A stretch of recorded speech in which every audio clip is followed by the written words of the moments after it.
Debates over integrating devout Muslims into society are not unique to the United States. Effective today, it is illegal to wear a burqa in France or a niqab like this, a Muslim veil that reveals only the eyes. The new law drew protest and confusion on the streets of Paris.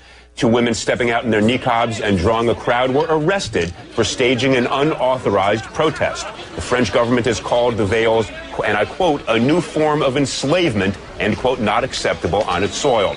Many Muslims are enraged, but not all. I'm joined by Hiba Ahmed, a writer for the blog Muslim Matters, who's against the ban. She's in Albuquerque. And Mona El-Tahawi, a columnist on Arab and Muslim issues, who wants to see the ban extended everywhere. She's joining me from Washington. Welcome to you both. Let me begin, if I might, by quoting President Sarkozy of France in his justification for the law. It's kind of a remarkable statement. He says, and I quote, this is the President of France, "The burqa is not a religious symbol. It's a sign of enslavement, of debaseness. I want to say this solemnly. The burqa will not be welcome on the territory of the French Republic. We cannot accept in our country women imprisoned behind a mask, deprived of all social life, of their identity." So, Mona, let me start with you. You want to extend this ban across the world. Do you agree with President Sarkozy that merely because somebody wants to dress like this, they choose to dress like this, they shouldn't be permitted to do so? You know, Elliot, I detest Nicolas Sarkozy. I consider him right-wing and racist, but I also detest the niqab and I detest the face veil. And I say this as a Muslim woman. I think it represents an ideology that does not believe in Muslim women's rights to do anything but choose to cover her face. And I find that I believe that the niqab dangerously equates piety with the disappearance of women. And so I support banning it everywhere because it's not in the Quran. It's not an obligation for a Muslim woman to cover her face. And my talk with you now, with you seeing my face, is going to be very different than if I was sitting here with my face covered. I believe the human face is central to communication. Okay, Mona, the only thing I would observe, and I want to give Hiba a chance to jump in, of course, but I heard you use the singular personal pronoun I many times, that I have no doubt you believe that, but why should your beliefs ban other people from wearing what they want to wear? That's what I don't get. Hiba, explain to me why you think the ban is a bad idea. I think that it's a bad idea because I think it's yet another example of men telling women how to dress, how to live their life. It's another way to try to control women, and to take it to a government level and to try to legislate the way that a woman dresses is not just wrong and against human rights, but it really violates the whole basis that the democracy and democratic countries are based on. This is a free choice. This is something that I choose to wear. I disagree that it's some right-wing ideology. It is something that is permitted in Islam. I have a master's degree in mechanical engineering, and I am free to do whatever I want, and this is a choice that I want to make. And just because somebody doesn't accept my interpretation of Islam or personally like it, doesn't mean that we can use laws to violate people's freedom of expression and freedom of religion. But let me just ask you this. When you go to the airport, you understand there are going to be obligations. They're going to have to check you for security like they check all the rest. When you get a driver's license, do they take a picture with or without your veil on? Absolutely. I want everyone to know that as a Muslim woman, as a Muslim in America, I am just as concerned about safety and security as everybody else, and I have no problem whatsoever accommodating any security issues that come about when I enter a bank, when I go to the airport, when I go to the DMV. I show my face, and actually in Islam, we are required to show our identity when we're in a court system giving testimony. This is absolutely something that is essential for the security and identification of people, but that doesn't mean that I should be banned completely from what I choose to do. Okay, Mona, let me jump in here. There are lots of types of dress that I look at and I don't like them. I think they're degrading. I think they're oppressive.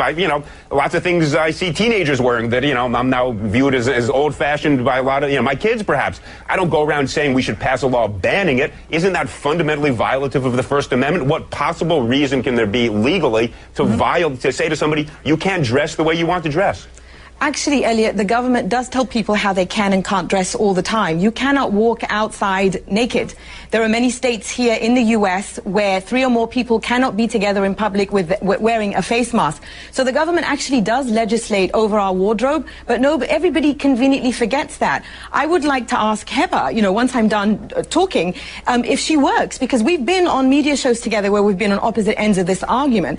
And I know from what she said before that once she started covering her face, she started stopped working. So my argument is, and this is not just about I understand what the point that you were making earlier, Elliot. Feminist groups, many women's rights groups have made the point that what the niqab does in a society, especially for Muslim women, is that it creates a spectrum where that is the pinnacle of piety and that is the good Muslim woman.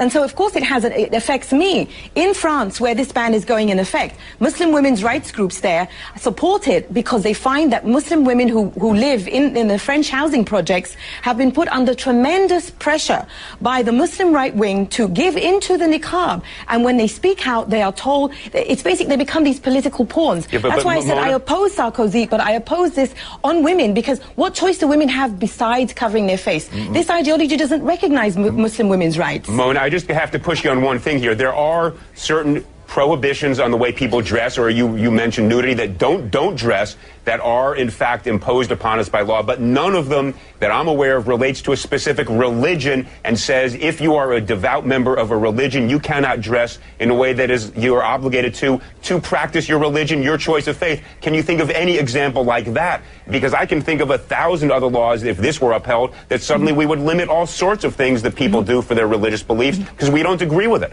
Wouldn't that be a very dangerous thing to do? See, this is, I think, where these right-wing interpretations of religion get a free pass, because everybody says, well, it's my religious obligation. It's my religious right to do this. Let's look really at what we're talking about here. We're talking about the disappearance of women justified in the name of them becoming closer to God. So the closer you want to become to God, the less of you, the more you disappear. But this Mona, is not accepted by the majority of Muslim schools of thought. Well, one at a time. I completely disagree. Guys, one at a time. Habib, Hiba, excuse me, jump in. Tell us, has anybody forced you to do this? Is this something you're doing of your own free will? Nobody has forced me to do this, and I really have to disagree with the statistics that Mona is trying to put forth, because studies have shown that there are only 2,000 women in France that wear the niqab. The majority of them are converts who converted to Islam and are voluntarily choosing to do it. This is my choice. Nobody can force me to take it off. I would not take it off even if you paid me to do it. And the fact of the matter is that I have never met a single Muslim woman in all of my travels around the world that is being forced to wear it. I understand Mona does not like it and does not want to wear it personally, but she keeps talking about her own feelings about it, and she wants to use the law to support it. If she wants a diversity in Islamic belief, then she has to accept my version just like she wants me to accept hers. Mona, let me ask you this question. Do you have any evidence to support your statement that women are forced to wear this? And let me ask you this. If women are being forced to do something they don't want to do, there is recourse other than banning this entire mode of dress that is chosen, as we just heard from Hiba, by people who do choose to wear it of their own free will. Well, you know, I lived in Saudi Arabia. Hiba says that she's traveled the world and she's never met a woman who's been forced to wear it. I lived in Saudi Arabia where millions of women are forced to cover their face. But now that the argument will be, well, that's in Saudi Arabia, not in France. What choice does a woman have when she's told she will burn in hell if she doesn't cover every inch of her body? What kind of a choice is that? So, of course, these women who convert to this ideology... I've never heard anybody say that. The women who convert to this ideology, who are then told that this is how to be a good Muslim woman, to be close to God, to avoid hellfire, is there really a choice in that? And I believe when you have a law like this... You know, I told you, I detest Sarkozy. I consider him racist. But I will not sacrifice Muslim women's rights in order to uphold the Muslim right wing, which I believe is misogynist. With a law like that, a woman can tell her husband or any male relative who is forcing her to dress like this, the law says I don't have to dress like this. Mona, let's not deal with Saudi Arabia. Different customs, different laws. We have a First Amendment. No, I was talking about France. I was talking about France. Wait, hold on one second. In the United States, we have a First Amendment that gives people the right to practice religion as they wish.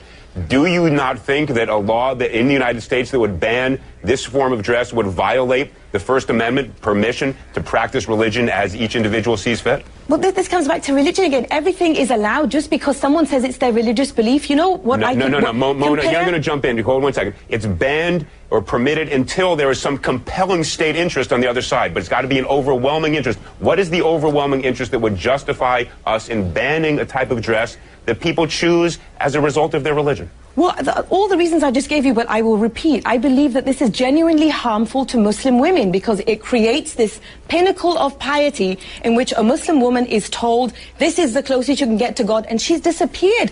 I'm no longer here. You don't even know who I am. The face is central to communication. Okay. And not just that, it objectifies women. The pinnacle of objectification. Look, I agree with much of what you're saying, but not as the matter of law. Hiba, you know, you get the last word. You haven't gotten a fair time on this one. Give it best 15 seconds you've got. Thank you.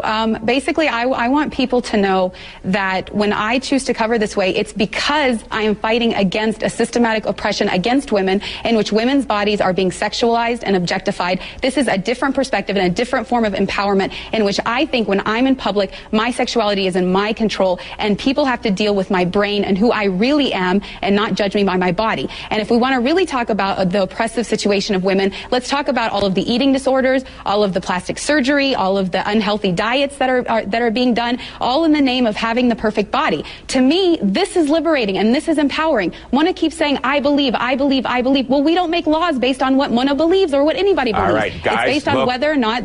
This is clearly not an issue we're going to resolve in the next 10 seconds. I want to thank you both, Hiba Ahmed and Mona Eltahawy. Clearly a passionate and important debate.